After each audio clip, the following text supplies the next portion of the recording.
नमस्कार, स्वागत आहे तुमचं माझ्या यूट्यूब चॅनलवरती। आज बनवत आहे मी दाल बाटी। आधी मी बाटी बनवून घेत आहे। बाटी बनवण्यासाठी आधी मी एका भांड्यामध्ये कणिक घेतलेली आहे। आता या कणकीमध्ये मी बाकीचं साहित्य टाकणार आहे। तर चला मग सुरुवात करूया। या वाटीने मी बारीक रवा घेत आहे। माझ्याकडे बारीक रवा होता म्हणून बारीक रवा घेत आहे। तुम्ही जाड रवा असेल तो सुद्धा वापरू शकता।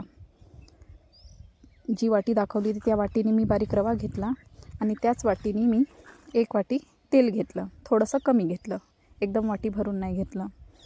आणि तेल नॉर्मल गरम नाही केलं, मोहन म्हणून तेलाचा वापर करत आहे।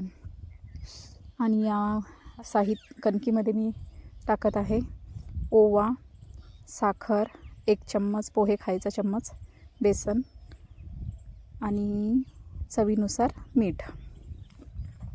त्यानंतर यामध्ये टाकणार आहे सोडा, थोडासा सोडा टाकायचा आहे। सोडा टाकून घेतला। आता हे सर्व मिश्रण मिक्स करून घेत आहे, जेणेकरून सगळीकडे मिक्स झालं पाहिजे जे आपण साहित्य टाकलेलं आहे ते। आणि कणकीचे गोळे तयार झालेले ते तेलाने ते पण फोडून घेत आहे। व्यवस्थित गोळे वगैरे फोडून घेतल्यावर याला भिजवून घ्यायचं आहे। व्यवस्थित मिक्स केल्यावर आता याला भिजवून घेईल आणि आपल्याला याला हलकसं कोमट पाण्याने, हलकसं गरम पाणी त्याने भिजवून घ्यायचं आहे। आणि थोडं थोडं पाणी करून भिजवून घ्यायचं आहे आपल्याला गोळा, कारण आपल्याला घट्टसर गोळा बनवायचा आहे, आसट नाही बनवायचा आहे। म्हणून थोडं थोडं पाणी टाकून गोळा तयार करून घ्यायचा आहे। तर अशा प्रकारे गोळा तयार झालेला आहे।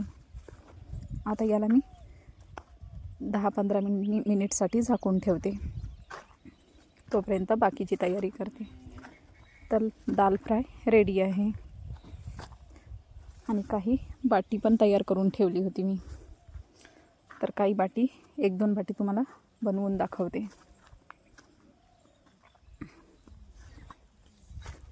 आणि काही बाटी मी आधी शेकून पण घेत आहे तव्यावरती।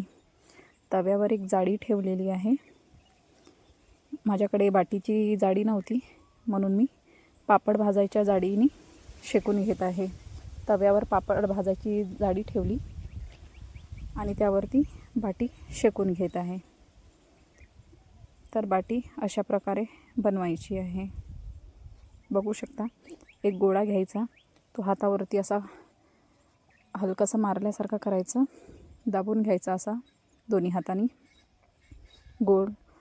गोळा तयार करायचा। आणि तिकडे आपली बाटी पण भाजत आहे। माझ्याकडे बाटीचा तवा नव्हता तर गॅसवरती मी डायरेक्ट जाळी नाही ठेवली, आधी तवा ठेवला, त्यावरती ती जाळी ठेवली आणि त्यावरती ते भाजून घेत आहे। आणि यावरती काहीतरी झाकण ठेवायचं जे बसेल ते, जेणेकरून वाफ बाहेर जाणार नाही आणि बाटी व्यवस्थित कमी वेळेत शिजल्या जाईल। तरी 10-15 मिनिट तरी लागेलच। आणि अशा प्रकारे माझी बाटी तयार आहे। तुम्हाला आणखी त्याला शिजवायचं असेल तर भाजून घेऊ शकता। धन्यवाद।